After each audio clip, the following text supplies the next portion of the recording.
Hello everyone. We are going to talk today about offline first and how you can implement it using GraphQL and Amplify DataStore. So we got Amplify, GraphQL and Angular, and I hope you will enjoy it. So let's start with a little intro. And my name is Gerard Sans. I work as a developer advocate for AWS, and here you can see me with Percy and also with this developer t-shirt that I made. You maybe have seen me in other events. This will be my 153 event, so I'm pretty excited.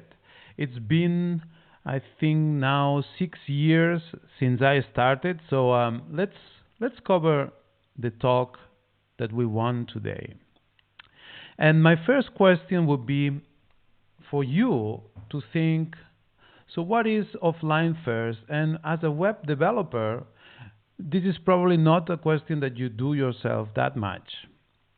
So what it is? Well, the first thing that you will experience if you go offline using Chrome is the dinosaur.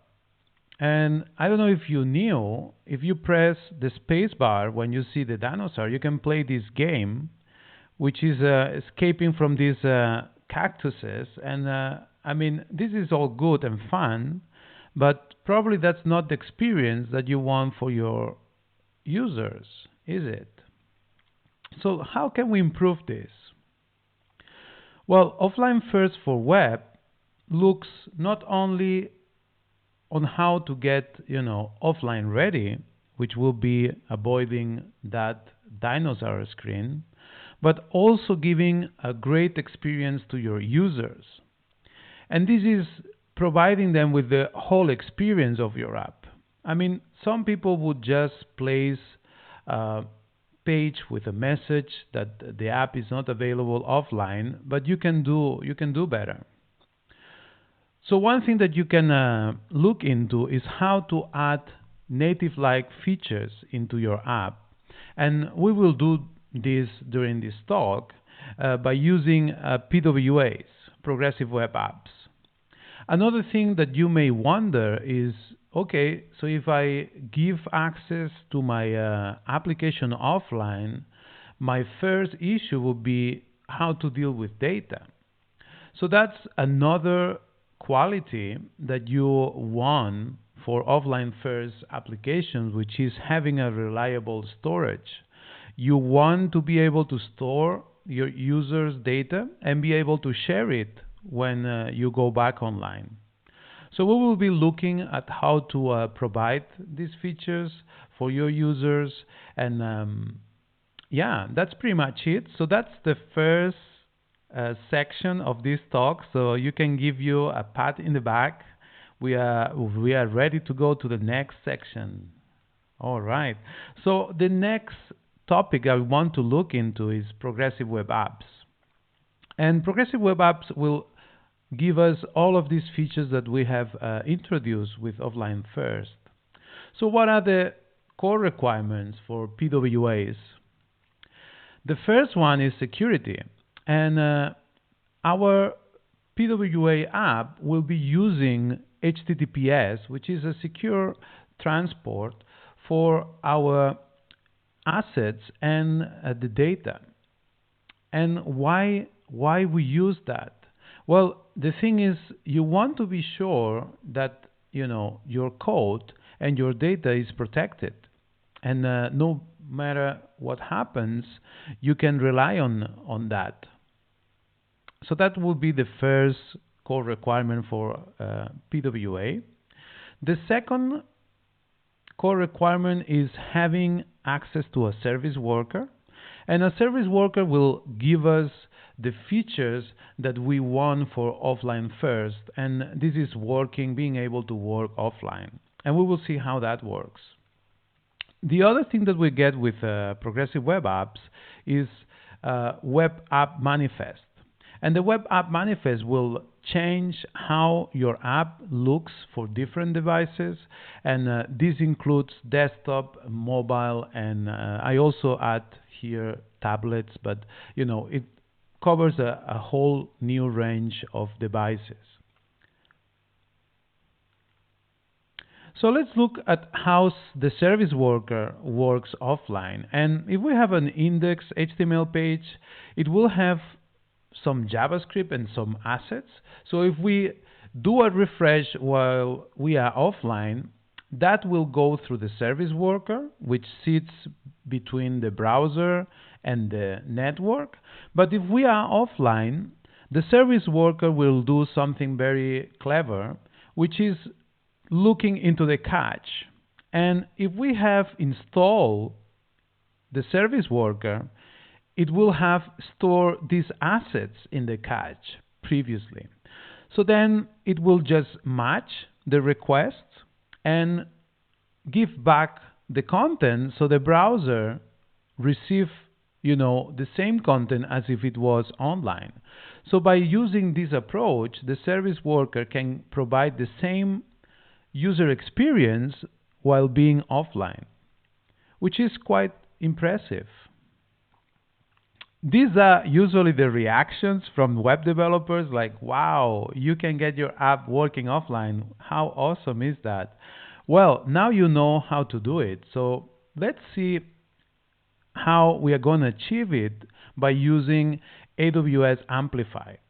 And AWS Amplify covers many platforms, and it's based on supporting iOS, Android, web, and React Native. And it gives you a framework, some developer tools, and access to cloud services. And in this case is AWS services. And in the middle of it is the Amplify CLI. And the Amplify CLI will give you access to what we call categories, and we have all these categories to build your apps in the cloud. And this will include authentication, access to API, which includes GraphQL and REST. There's also chatbots, which we call interactions, analytics, extended reality, and all of these awesome services that you can have access from AWS.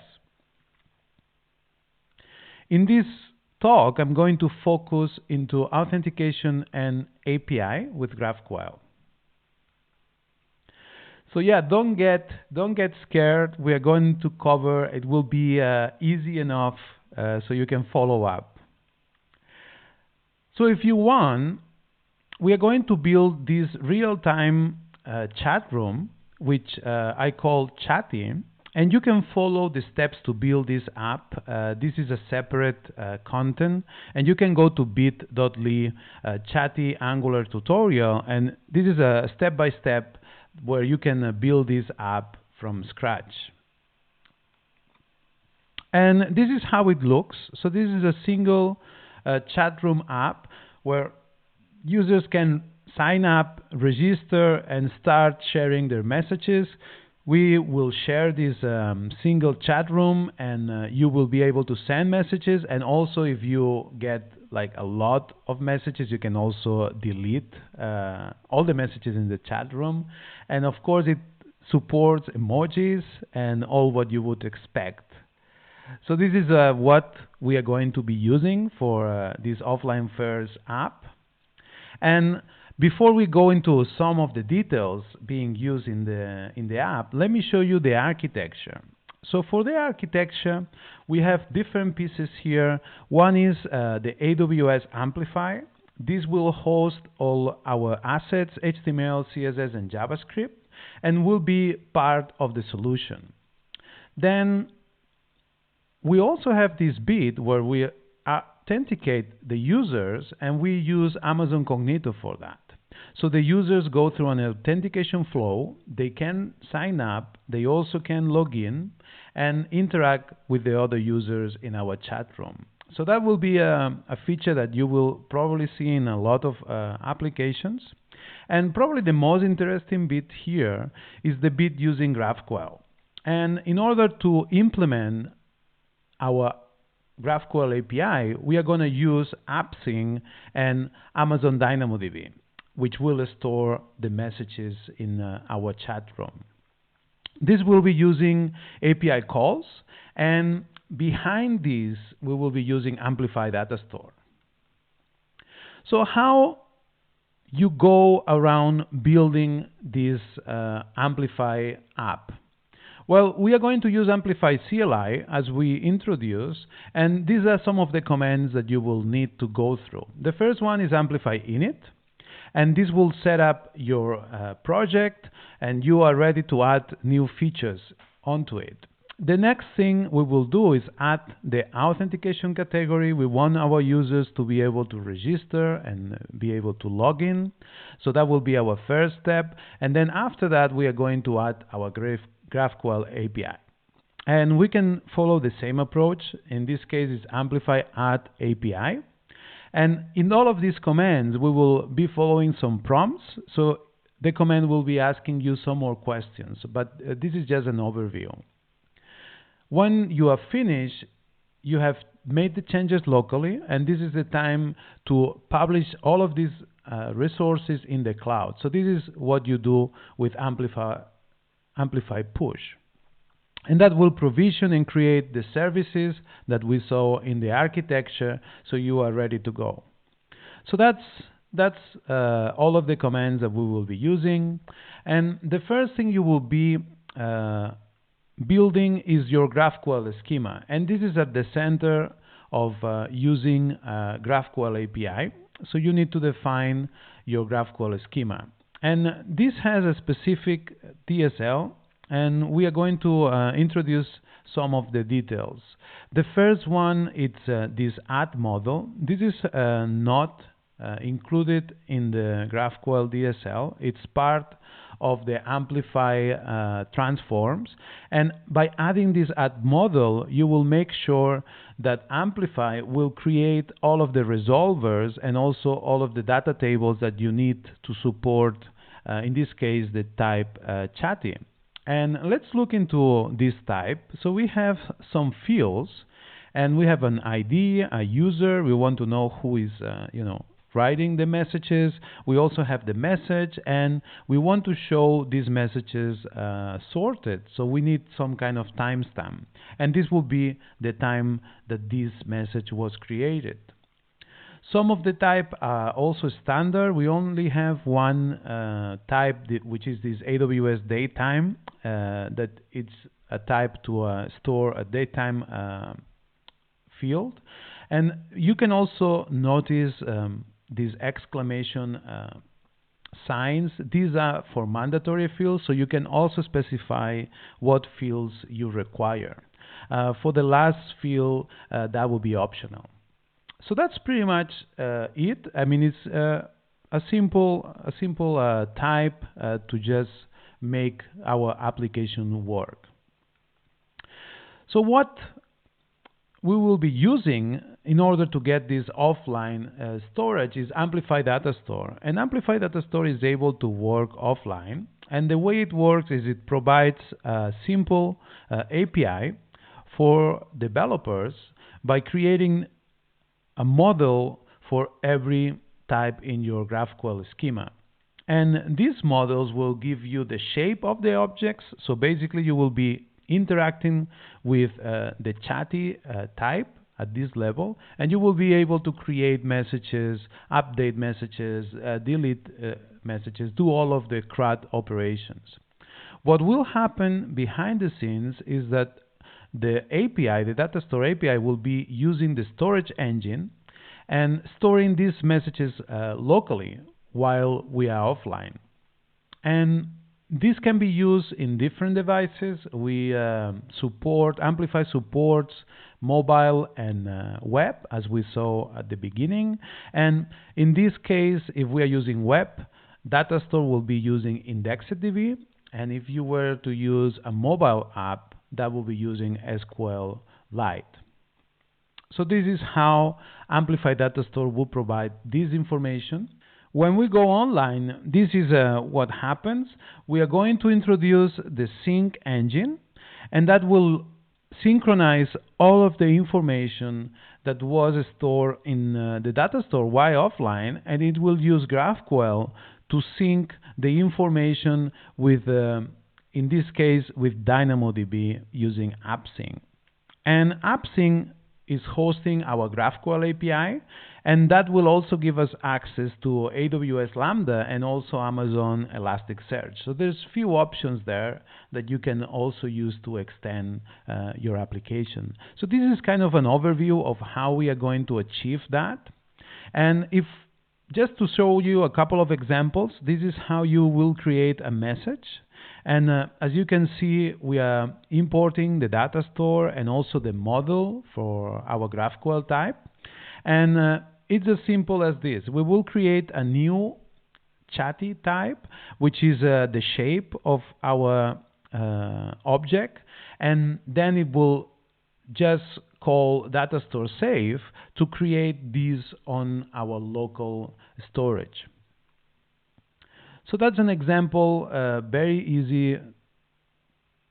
Let's look into how you would query the data. For querying data, we are going to use a different approach. We are going to use what we call predicates, and that will indicate our data store query, which records we want. And in this case, we are gonna fetch all of the items from our chatty API. So we just want all of the messages that are available.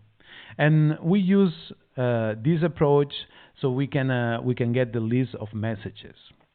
So that's pretty much it. I think we are ready. This was just an intro of the chatty app.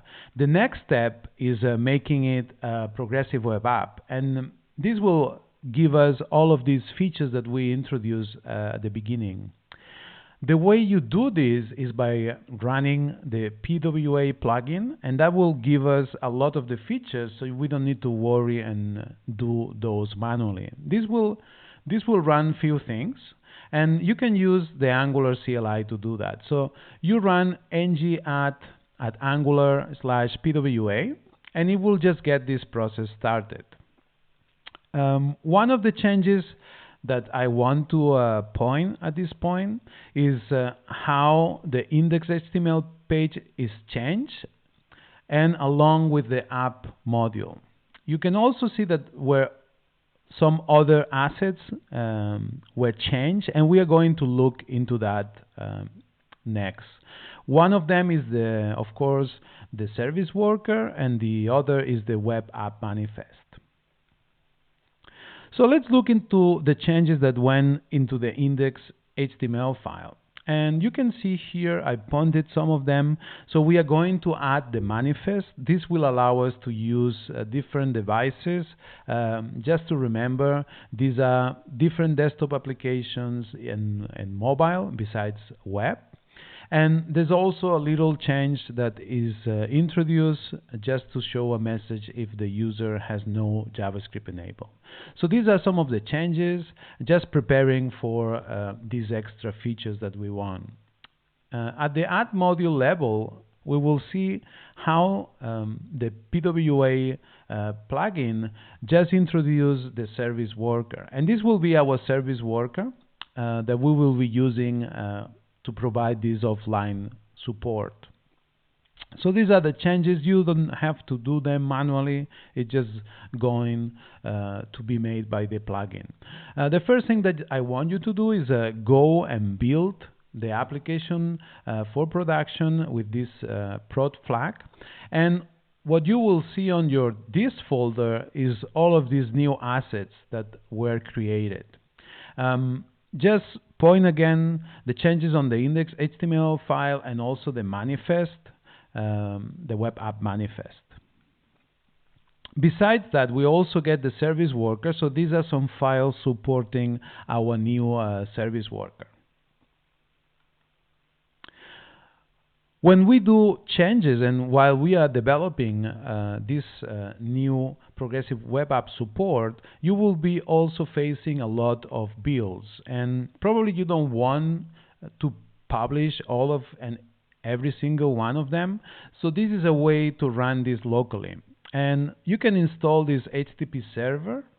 And with this command, you can run HTTP server from this folder and then open a new instance, and that will be with this minus O flag. So you will get that tested, and you will see the different behavior. One thing that I noticed when I made my chatty app PWA is that some assets were not included, and this affected my logo on the header. So let me show you what I did to fix it. Looking into the configuration of the service worker, there is this ng-swconfig.json file, and here we can see two different asset groups. There's one asset group for the application, and then there's another group for the assets. So let's look into the details. So this is just a little overview. If we look at the first asset group for the app, we can see that it's using an install mode with prefetch, and prefetch is a really nice feature. So when we install our app, it will take all of these assets and store them in the cache.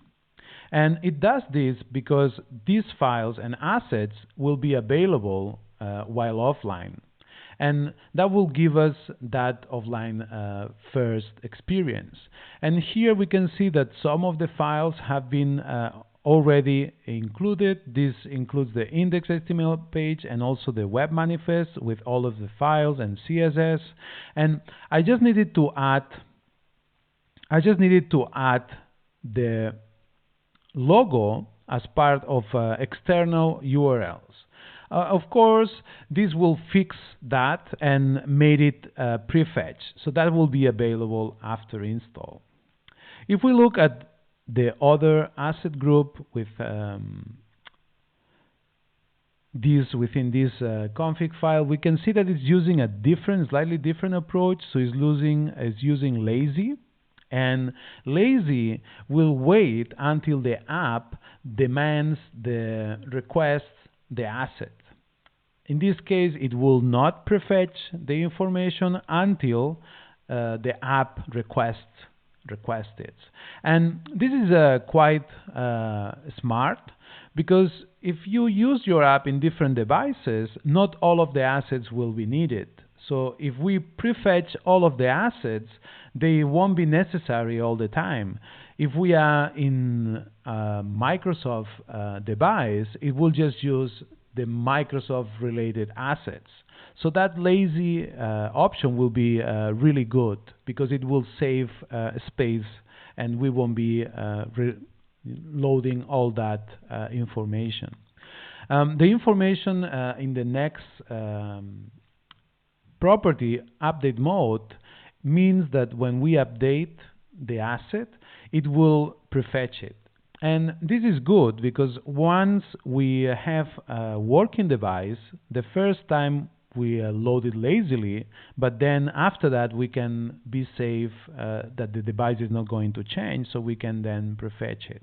And this is all for assets. So that's anything in the assets folder and anything with the following extensions. You can also change this. These were defined by the PWA plugin. All right, let's see what we got. Well, now we got our fully working chatty PWA, so we can celebrate, and let's look at what we have achieved. So now, thanks to the web app manifest, we can run our app in web, mobile, and desktop, which is awesome. And let's see how that looks. When we are using PWAs, we have a feature which is add to home screen, and that will be available for mobile apps, and this is how it looks. On the left, I have an Android phone, and on the right, I have an iPhone, and this is how it looks. So once we visit our app in a browser, and then we choose, depending on the browser, we choose this option, add to home screen, and that will create this app in our mobile, so we can access through that. Once we have the app installed, then we can use it as a separate app. There's no browser involved, and we will see that as a native-like feature, which is pretty cool. But still, we don't have 100% offline ready. So what we got now? Well, we got offline reload, so we can go offline and reload the app, and it will still works. We can also store messages while being offline, and that's thanks to Amplify DataStore. And what else? We can also share the messages when we go back online, and this will also be working on the background. There will be GraphQL operations running from the sync engine. This is from Amplify DataStore.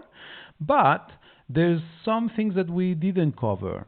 And if we are using real-time chat room, you probably want to know when you are offline. So if you don't know when you are offline, you may think that there's some lag or there's something wrong, and then you always need to check if you are online or offline. Wouldn't be much better user experience if the app could inform the user, and if the user goes, for example, underground, the app will notice it and then show to the user so the user don't get disappointed.